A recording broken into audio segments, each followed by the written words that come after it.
Sue. Huh? Don't tell me you guys didn't notice me, Sue. I thought everyone was ignoring me because I had no presence, Sue, eh? Eh? Although she sounded like she was kidding, her tone was very serious. Henry looked around for help from the others. Then Lupanison, could you stop joking around? You people think I'm just a joker, Sue. I'd like you guys to remember me, Sue. Nah, I was just kidding anyway, Sue. Just a joke, Sue. Silence resumed, until someone sighed tiredly with a ha-ha. Well, not like there's anything wrong with that.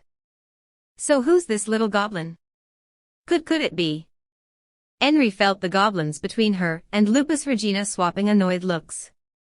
Fufu Enfi-chan, you got cucked by a goblin? Fufufu. As everyone rolled their eyes, Lupus Regina was still laughing. What's all of this then, Sue? A pure, innocent boy's love, trampled just like that, Sue. Ah, what a riot, Sue. Fujiya. All right, enough kidding around, what really happened? Eiga's body trembled fiercely, as though he had seen some kind of monster. Although Henry could understand why. Lupus Regina's cheerful expression changed ceaselessly, like a high-strung person under stress. The way she could go from laughing to dead serious all of a sudden was frightening in its own way. Ah, don't worry, I won't eat you, Sue. It's okay, Sue. Come on, tell Wani-chan all about it, Sue Lupanison. We should talk about this later. Didn't you agree on that? Oh yeah? I definitely recall saying something like that, Sue. Ah. I hope you can hand this potion to Gaon-sama, Beta-san. It's newly developed, but its effects have been tested and proven. Oh? Enfi-chan, you finally made it? That's right. Unfortunately, it's not completely red, but I think we've made significant progress. Well, that's great. I'm sure Ain-sama will be very happy to hear it. With that, Lupus Regina's attitude seemed to have become that of a normal person, and not the flighty, carefree girl from before. However, that expression only lasted a moment. In the next, she was back to her old self. Ah, how exciting, really, I picked a great day to visit Sue. Also, no need to call me Beta. Lupus Regina will do, Sue. Special exception just for you with the, apparently, high-spirited Lupus Regina in tow. They entered the village gates. The villagers said nothing when they saw the unfamiliar goblin child. One could say that they were not nervous, but it could also be said that they trusted Henry very much. Perhaps they had assumed that the goblin child was a relative of one of the other goblins. They went through the village and passed Henry's home. Their destination was the goblin's house. Excuse me for a bit. I'm going to call Brita-san over to listen to what Eiga has to say. Sounds like a plan, Ani-san. She's training to be a ranger, so she'll be entering the forest, which means it would be good to share this information with her. So what should we do, Ain-san? Me? Henry panicked briefly, not having expected her name to come up during the conversation. With no particular reason to oppose it, she simply nodded her head. Well, it's not like I'm opposed to it or anything. Rather, I hope she hears what Eiga has to say. I'm counting on you, Enfi. With an understood, Nfiria left the group behind. While I don't mind just waiting here, maybe I should make drinks. Great idea, Sue. I'm thirsty, Sue Lupanison, aren't you a maid? That means you know how to make delicious drinks, right? Well, I'm the maid of Ain-sama, and the other supreme beings, Sue. I don't want to work for anyone else, Sue. I just want to laze around, Sue. Not interested in working at all, Sue. Is that so? Well, that's a shame. Although Unrai and Lupus Regina's conversation seemed quite normal, Henry could still feel a chill run through her. As they walked and talked, they reached the goblin's house. This was a huge building, with a wide courtyard where one could raise and let wolves run around, capable of housing almost 20 people. There was ample space to train with and prepare their weapons. The goblins opened the door, and led the way for Henry, Eiga, and Lupus Regina. Phew, I didn't know there was a place like this, Suhum. Lupus Regina-san, you're not coming in? Yup, Sue can't just barge in without an invitation, Sue. Well, it's just a matter of etiquette. It's not like I can't really go in, Sue. I guess the only one with such a weird legend surrounding them is Flatchest-san, Sue Flatchest-san. That's right, Enchan Sue, it's the name of a tragic beauty, Sue. Well, it wasn't as though that person couldn't really go in, Sue. It's all legends, myths and folklore. Leal, let's not talk about that anymore. We're here to listen to what Goblin over there has to say, right, Sue? Ah, yes. Then, drinks, how about herbal water and fruit water? There's black grass tea and huri-infused water. Egu and Lupus Regina looked completely baffled by Unri's question, so Henry helped explain for them. Huri are citrus fruits. You cut them open and infuse them into water, and it tastes clear and good. Black grass tea is a little bitter. I'll like a huri water. Same for me, Sue got it. How about Insan? I think I'll have the huri water too. And how about washing our hands? Even if our noses are used to it. Ah, that should be all right. Oi kid, I mean, Egu, you come over here too. Gotta clean yourself up. And bro, sorry about this, but you mind taking care of our dirty weapons? Is it all right? Of course it is. Not like he can do anything. Our rules here are very simple. If that's the case, let's go. Kaijali left the room with 3 sets of weapons. Egu, come over here quickly. Why do I have to wash? I'm clean, aren't I? Henry saw that Egu's hands were very dirty. They were not clean by any definition of the word. Your opinion is irrelevant. This is the owner of the house telling you to wash up. Or are you saying you're going to defy the owner in his own house? Egu puffed up his cheeks and plodded over slowly to Henry's side. Henry poured the water from the large tank into the pails. After preparing 4 sets, she stuck her hands into the unexpectedly cold water and started to wash up. The green stuck in the gaps of her nails melted away. After she was sure it was all gone, she brought her hands in front of her face. The stench was gone. Satisfied, she then looked around herself. Goku and Unrai were washing their hands too, and the water was dyed red by the Barghest's blood. Next, she looked to Egu, but what she saw left her dumbfounded. Even a child would know better than to wash up like this. He stuck his arms into the water, waggled them around a little, and that was that. He did not even dry himself off. It was only after Henry had washed off the plant scent on her hands. Egu still reeked of torn leaves. For goblins who lived in the forest, a scent like this was a form of self-defense against magical beasts who had keen senses of smell. As such, they might have never developed the habit of bathing. Even so, you do it like this. Egu made an annoyed face as Henry tried to teach him.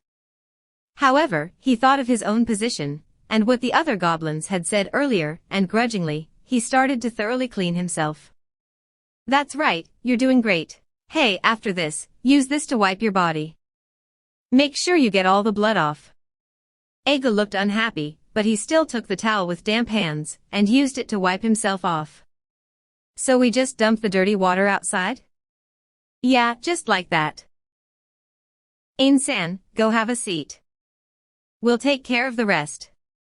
Henry took advantage of those words and headed to the nearby table. It was surrounded by chairs since so many goblins lived here. As she chose a place to sit, she suddenly realized how tired she was. Her arms and legs were like logs, and her head was heavy. Although part of the reason had been gathering herbs, what had really worn her out was the battle against the Barghest.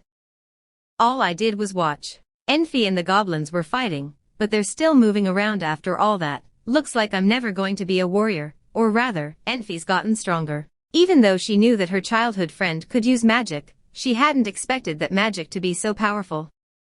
He's amazing. As she thought of her suddenly different childhood friend, Henry's heart swelled with an emotion she could not put into words.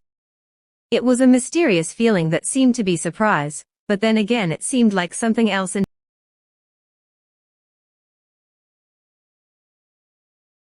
entirely. A clear sound brought Henry back to her senses, and her eyes fell on the ceramic cups on the table. They were filled with a transparent fluid that gave off a citrus smell, and Henry decided to help herself to a cup. The refreshing, sweet and sour taste washed over her entire body, and she felt like she was filled with energy. Ego had sat down beside her at some point, and he gulped his down in one shot and immediately asked for another. Lupus Regina did not touch hers. Come to think of it, I don't think I've ever seen Lupus Regina-san eat or drink. Something wrong? You've been sneaking glances my way recently. Are you in love with me? Aha, how troubling how shocking, to think that En-chan is a lesbian Sue. Looks like I need to let everyone know Sue what, no. No. It's not like that. Wahahahaha, just kidding. I know En-chan likes men. Henry did not know how to reply, and her mouth narrowed into a straight line. Still, they're pretty slow, Looks like they've arrived. Henry turned to the door, but she could not sense anyone outside. Really? But I don't hear anything at all. Ego cupped his ear forward with his hand. Hey, are humans a race with good hearing? That, I don't know about that, but I don't think Lupus Regina-san would lie about this sort of thing, though she might prank people a little. Then, was she lying? Ego's eyes suddenly went wide as he stared at Lupus Regina. No, really, I heard them. They're coming for sure. You're amazing. Not at all, Sue. Compared to Henry-san over there, I'm nothing much, Sue. Ego seemed to swallow it up, and looked back at Henry with a surprised expression. No, that's not how it is. That smile on Lupus Regina-san's face is so damn fake. Henry wondered how she should tell Ego the truth, but before that, a knock came from the door. Shortly after, Nfiria and a woman in leather armor entered the room. Brita, the former adventurer, had moved into the village after Nfiria did. Originally, she had been an adventurer in Erantal, but had retired after certain events. Even so, she still needed to earn a living, and so she responded to the village's solicitations and moved here. She was studying to be a ranger, and she had potential.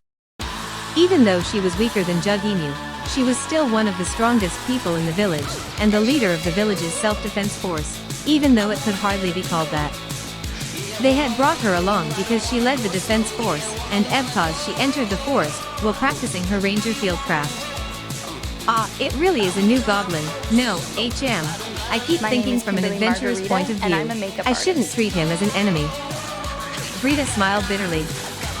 It was not as though Henry did not understand where she came from. In stories, goblins were the enemies of mankind. Killing them on sight was the right thing to do. However, this village was different. Frankly speaking, the villagers felt that humans seemed to be the real enemies in this case. Then, since everyone's here, let's listen to what he has to say. Egu, can you tell us why you were running while covered in all those wounds? Simply put, I was fleeing from an attack. That's too simple. What kind of monster attacked you? The minions of the Giant of the East. The Giant of the East? Who's that? What do you call him? No, it's not a matter of what we call him. We didn't even know he existed until just now. Brita-san, do you know anything about this? The most widely read person in this place was Nfiria, but when it came to the forest, Brita still knew more than him. Even so, all she could do was shake her head. I'm sorry. I haven't heard anything concerning this Giant of the East. And I don't think Master Latimer knows either. We've never ventured into the depths of the forest, and so don't know much about its residents. Then, Ego, tell us the basics about him. When you say the basics, you mean? Henry understood Ego's confusion. In situations like these, it was better to ask discreet questions one by one, so it would be easier for him to answer. Then, can you tell us about the powerful monsters in the forest? Well, to me the Barghists and the ogres are all strong. But if you want to talk about things on the level of the Giant of the East, then in the forest, there are the powerful ones called the three monsters. The first is the Beast of the South. They say it's amazingly strong and slaughters everyone who enters its domain. However, we haven't heard anything about it recently, and apparently they did not see it even when they entered its territory, so I don't know what happened to it. Then there's the Giant of the East. He's built an army beyond the withered forest. Finally is the Serpent of the West. I heard it's a disgusting snake that can use magic. Strange, how about the North? There seems to be a lake in the north with all kinds of races. As for who rules them, I don't know. But there seem to be twin witches in the swamp. And when the beast of the south vanished, the forest became weird. I'm not too sure what exactly happened. Apparently some really scary guy showed up, and then the balance of power shifted. Is that the Monument of Destruction? That's right. I also heard that the master of the Monument of Destruction can command the undead, little black shadows that can move through darkness. That's what the survivors told us. Everyone with the exception of Lupus Regina looked uneasily at each other. The first thing was the Beast of the South. Since its territory was supposed to be nearby, then when one thought about it, the creature must surely be the magical beast tamed by the adventurers who had escorted Nymphyria here, or more specifically, the one who wore jet black plate armor. It certainly had the look of power and strength about it, and so the description fit it perfectly. The beast, the wise king of the forest, Hamsuk-san. That's it. Ah, yes, that certainly qualifies as a beast, Brita said as she heard Nymphyria. She had not been in the village at that time. Apparently, she had seen it in Irantal, from far away. And there were two more monstrous creatures out there who could equal it. Nobody could not feel shock and fear at that realization. Then, how did you escape? Until recently, the three of them held each other in check. The beast of the south didn't leave its territory, but nobody could guarantee that would always be the case. If the east and west fought, no matter who won, there was always the chance that in their moment of victory, they would be finished off by the beast in their weakened state. As such, none of the three powers actually engaged in battle. All right, I can accept that. However, if the East and West cooperated and no, the beast of the South wouldn't leave his domain, so there's no need to ally to defeat it. No need to provoke it. I don't know what those guys are thinking. They just claimed their own territory and turned it into their own kingdoms. However, the owner of the Monument of Destruction messed up the power distribution. Because of that, the East and West decided to make war on that King of Destruction, and they went around gathering disposable troops for their forces. Ego just kept talking and talking, without a pause. They forced us to ally with them. Although we were hardly allies. As more like we goblins were worthless to them.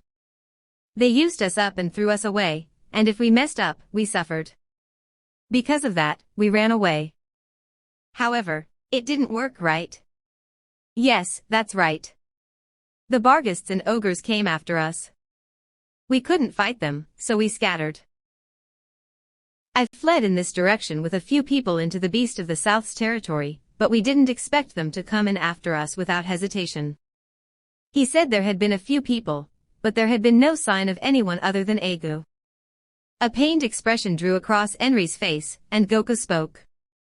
We have people scouting out the forest. If anyone's still alive, we can bring them back here as long as they don't resist.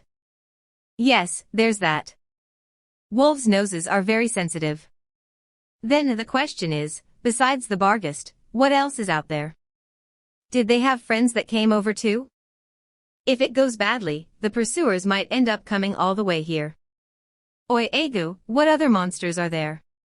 There's Barghists, ogres, boggats, bugbears, and some kind of wolf thing. They're fairly common monsters. I'd like to hear more about the Giant of the East and the Serpent of the West, specifically, their looks, their abilities, that sort of thing. Do you know anything? Egu shook his head. I don't know the details. I know that the Giant of the East carries a big sword, and that the Serpent of the West has a head like you, but what kind of magic he uses, I don't know. Everyone's attention went to Nymphyria, who shook his head. There was simply too little information to work with. The question now is, what are we going to do? If something that can fight evenly with the beast shows up, frankly speaking, we're done for. The most the self-defense force can do is take the women and children to safety. Indeed. If all we needed was a sturdy defense, then it would be fine, or maybe we should think about some other methods. If the disturbance in the forest blew over by itself, it would be great. Everyone began thinking. For them, as people who lived outside the forest, it would be best if matters within the forest settled themselves. However, that would mean they would be unable to enter the forest at all, which would be problematic. Still, they might have no choice but to do so if the worst came to pass. However, if the enemy can easily take out a forest tribe, that means they must have gathered a lot of fighting power. Wrong. Originally, our tribe was a lot stronger. However, when we went in search of new places to live, our tribe dispatched mixed teams of ogres and adult goblins. If they're still alive, we can still fight back. Then those adult goblins still haven't come back yet? As Brita spoke, Nfiria tilted his head, as though thinking about something. About that, although this is a completely different topic, could I ask you about something that's bothering me? Do you speak the same way that other goblins do? What do you mean? That might be a little hard to understand. In the past, I've met goblins myself, and don't take it the wrong way, but they spoke like morons. In the village though, Jujima-san and the others speak normally. The same goes for you, as in you both speak fluently. Because of that, I was wondering if the ones I saw were savage goblin tribes or something. No, it's just that I'm particularly smart for a goblin. Most goblins speak in single syllables. That made conversation in the tribe really troublesome, I can tell you that. I was seriously wondering if I was from another tribe instead. Now, just to be safe, let me ask you this, was I born in a tribe from around here? Have you heard anything about me? No, we don't know. You, could it be? Ain-san, Ani-san, could you come over here for a bit? Nfiria and Enri followed Kaijali to the corner of the room. Could it be that Aga kid's not a goblin, but a hobgoblin? Hobgoblins were offshoots of the goblin race, and they were superior to goblins in many ways. Goblins were about as big as human children when they were adults, but hobgoblins could reach the height of an adult human. They were similar to humans not just in physical abilities, but in mental attributes. Since they could breed with goblins, they typically formed mixed communities with them. However, hobgoblins were not as fecund as goblins, and so they tended to be leaders or elite guards within a tribe. But if my father or mother was a hobgoblin, wouldn't they know themselves? Both his parents were goblins and he was a hobgoblin? Isn't that the kind of weird plot that shows up in stories? This is the first time I've seen Enri make a face like that, but unfortunately, I don't think that's the answer. Just as humans adopt children, I think the goblins might have done something similar. That's certainly possible. Well, in that case, we don't have to worry too much about it. The three of them returned to the table, and as they did, the hitherto silent Lupus Regina opened her mouth to speak. Well, made a decision, Sue? If anything happens, you can always ask Ain-sama for help, Sue. Ask him to help solve the problem, and all that, Sue. That would be everything they wished for. If the hero who saved the village decided to make a move, not even the three monsters could hope to stand against him. However, we'd be counting too much on him. Enri mumbled to herself, and the goblins agreed. Only Brita and Agu, who did not know of Ains, were baffled. Nfiria had a complex expression on his face. This village is our village. That means we should do as much as we can by ourselves. Although some people might think that I shouldn't put on airs because I haven't bled or led anyone, No, I agree with Ain-san's opinion. This village is Ain-san's, Kaijali went and then tilted his head as he corrected himself. Ain-san and our, no, that's not right either. You're trying to say that the village belongs to everyone who lives here, right? That's right, Ani-san. You got it, just like I expected. Well, even so, I think borrowing the power of that magic caster Sama should wait until we're completely out of options. But if we do that, everyone might die, Sue. Getting hacked up hurts, you know, Suha. Lupus Regina-san, we won't let that happen. We'll sacrifice ourselves so everyone has time to run first. Lupus Regina seemed disappointed. Is that so, Sue? You'd better work hard then, Sue. And I also want to contact the Adventurers Guild in Erantal. Or maybe reporting to them would be a better word to use. The guild will send someone over to look after they accept our request. It would be troublesome if we put in a request after it became an emergency. Brita followed on after Nfiria's suggestion. That's true. The Adventurers Guild doesn't want to lose their people to unexpected monsters. Of course, workers and other madmen will all scoff and say that the guild protects adventurers too much, but they're just greedy pigs looking to pick a fight. It's only natural that an organization would want to protect their own members. Brita-san, although I don't want to speak ill of adventurers, but during emergencies, the hiring cost might go through the roof, or they might even reject it. Why is that? Adventurers don't want to die, and the guild doesn't want them to die either. Therefore, the guild jacks up the prices to attract higher-ranking adventurers to deal with a problem, even if the situation ultimately doesn't warrant them. That's it, really. As a clueless village girl, Henry found the words of this former adventurer easy to swallow. It was quite hard to have to accept this when they were being pushed into a corner. However, when she looked at it from the adventurer's point of view, it made sense too. Well, even if the guild checks it out, people might still die anyway. That sort of thing happens a lot. Brita bit her lower lip. When I think of that vampire attack, I can't help but shiver. Used to be I couldn't even sleep without taking medicine for it. Vampire? What's that? Egu asked without any reservation, and Brita smiled bitterly. It's a secret. Or rather, don't make me think about it. I'll piss myself. But I was the one who was asking. You're not in a position to ask questions, brat. So the plan for now is to report it to the guild, and if the situation permits we'll make a request. It'll probably be frighteningly expensive, but we should at least get a quote from the guild. Also, we'll have to tell Jujima-san and the chief about it later. Can you do that, Henry? I'll take care of the self-defense force. Frankly speaking, I'd have done the same thing too. Nfiria nodded as Brita spoke. Then, I guess I'll go walk about the village for a bit before going back. So you really won't ask Ain-sama for help, Sue? Yes. We'd like to do as much as possible by ourselves.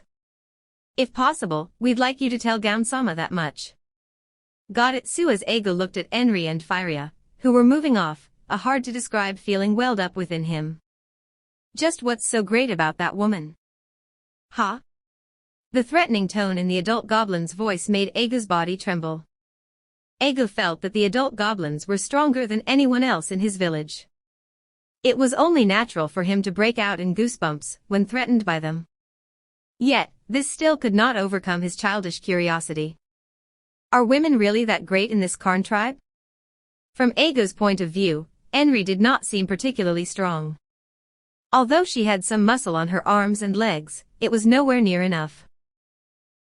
She did not need to be as muscular as an ogre, but as a leader, she needed way more than what she had now. If she were a magic caster he could still understand it.